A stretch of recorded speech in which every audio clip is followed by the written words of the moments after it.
You're listening to The Sizzle on Iron Skillet Radio and Iron Skillet Television. We are back again, back to The Sizzle, presented by Iron Skillet Sports.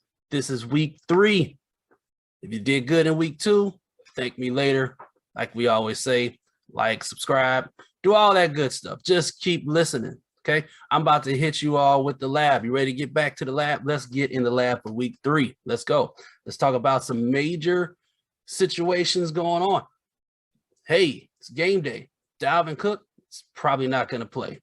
Adjust your lineups now because that's going to be big. Big implications. He was like your second or third person drafted in your fantasy rounds. He was very high up there as far as people to pick for the big monies in FanDuel lineups and things like that. So if you have him, take him out. Darrell Henderson's not likely to play. You might not have had him in your dailies, but you may have drafted him. So take precaution for that. I don't know if you were going to start him anyway, going, against the Bucs, but hey, you never know. Tua is out. I will explain why that's a big deal. Maybe not so much a big deal if you're looking for a quarterback, but if you're looking for a defense, we'll get into that later. Like I said, let's hit the lab up. At your QB's position, I think he's going to be probably my lock for a few weeks, but nonetheless, talk about Kyler Murray. I mean, the man is a machine right now. I don't know what's going on in Arizona, but I mean, he's a number cruncher. That's the guy you want. Lock him in. He may be a little costly, but he's going to be worth it. For my advantage point, I'm going with Lamar Jackson. Listen, they're playing the Lions. Their running game is a little, we don't know. I mean, after him, because everybody else is hurt. And it's the Lions. Like I said, this is the advantage pick. He probably could be your lock, but it's such a good advantage. I got to put him there. Now, my surprise boom or bust position, I'm going with Justin Fields. It's no secret in Chicagoland. He is starting today. That is great for him. And potentially, we don't know what to expect with first time starting against the Browns. Now, the Browns, they're pretty spotty in whatever when it comes to defense. Sometimes they're on, sometimes they're off. They're going to have to bring their A game because, just like I said, we don't know what to expect out of him. We know he's got wheels. We know he's got a little bit of an arm. Now it's time to show it, though. Browns are at home, I think.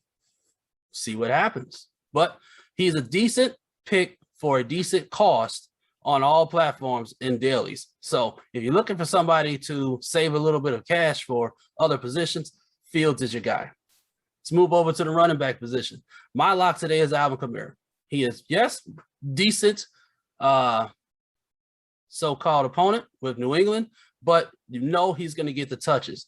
If they get behind, they're going to pass it to him. Right now, with McCaffrey and Cook out, he's your only pretty much like all utility running back right now that's going to see the ball and land in the air. He's got to be your lock this week. From an advantage point, he, a couple of years ago, before he got hurt, would have been your lock every week, Saquon Barkley. But this week has a soft lineup against Atlanta. He has been getting more touches every week. His touching is progressing. So he might get a good 20 touches. And when a running back like him gets touches like that, he's going to score. So it's a great advantage point. My other twofer, Melvin Gordon, probably goes in your boom or bust category, but he's been looking good. He is in a split backfield, but they're playing against the Jets, and he's been doing more. But if you need a boom or bust, this is kind of fresh. I'm just reading about this. Leonard Fournette is looking to start today for the Bucs. He has a tough team to play against, but he is going to start. They will probably still share the ball, share the load, but he's your guy. So that's why he's a boom or bust, and he's going to be cheap. The other cheap person is Alexander Madison from the Minnesota Vikings because Dalvin Cook is probably not going to play.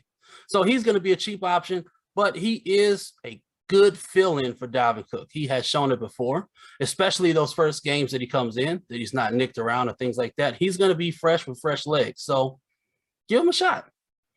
With the wide receiver position, my lock is Stefan Diggs. He has had 2 great weeks playing against 2 tough opponents, And this week, not so much. So why not? I mean, he's that guy. He is after Josh Allen, he is the offense around Buffalo. So he's a good pick. Let's go with the advantage. I'm going with DK Metcalf. Now, the hype has all been about Tyler Lockett. Metcalf ain't no joke either. And it's time for him to have a breakout game. I think, why not today? Plus, Lockett is the higher end person to go for. Last year, it was Metcalf's year. This year, it might be Lockett's year, but eventually Metcalf's going to have a good game, and I think we're going to see one this week. And for my boom or bust, I got another twofer. Odell Beckham, the ODB. He is going to play today, supposedly, expected to play against the Bears. Fortunately, hey, talk about my team if you want to, but their secondary ain't the greatest. So he's going to be like the only person being thrown to because Jarvis Landry's out. T. Higgins supposed to be out. So yeah, it's the party, y'all. And then don't laugh at me, but listen to me. Hear me out. Will Fuller with Miami. Yes, I said Tua is out. However, Will Fuller's in, supposedly. I mean, if you remember last year before when COVID first hit and everybody took all the toilet paper, that's how I feel about Will Fuller. Not that he's toilet or garbage, but that when you see him, you have to grab him because next week he's probably gone. That's how his injury career is. Sorry. I like him. And if he can stay healthy, be my guy. But anyway, tight ends. We're going to go with my lock is my man Hawkinson over in Detroit. Another doesn't sound like it's a soft advantage, but it is. He's playing against Baltimore. They're going to have to throw the ball eventually against Baltimore. And looking at the last couple of weeks, they have a weak spot for tight ends. And Hawkinson has been getting a lot of targets, a lot of looks. It shouldn't change in this game. My advantage, George Kittle. He is playing the Packers. This game could be an interesting one. Both teams have in the history had a great history of defensive outings and people getting their helmets knocked off.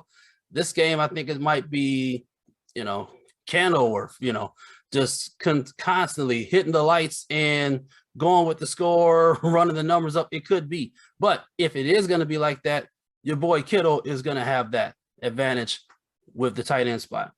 My boomer bust is Zach Ertz. Doesn't sound like much of a boomer bust, but he was not expected to play.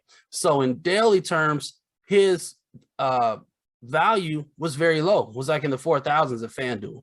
So if you're looking for a low-end person, he's not necessarily the guy anymore. I think he's behind Dallas Goedert, but he still has value on that system. So give him a look. Now, we're going to go with our defenses to finale the whole thing. Obviously, your lock is the Broncos. Why? They're playing the Jets. Self-explanatory. Yes, it's going to cost a lot of money. They're going to be your highest person. But if you've saved money through other picks and you just happen to have that value left, go for them. I mean, they're playing the Jets.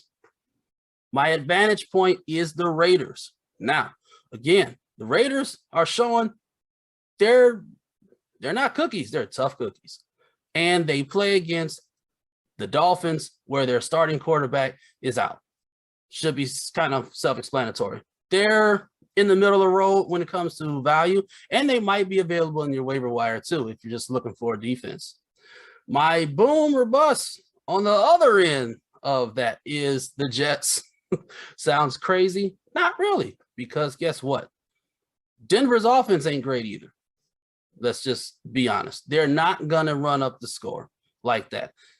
More than likely, the Broncos will get control of the game early, use a run game, run the clock out, go easy. So that's why I go with my boom or bust. But they're also like second to last option, and I don't see them going into the negative. So that's why I have them there. So that's my week 3 lab. You guys have good luck in it. Get a few pennies. Do me a favor. Like and subscribe to Iron Skillet, to the Sizzle, to all my Sizzle syndicates out there. And we'll see you next week in week 4.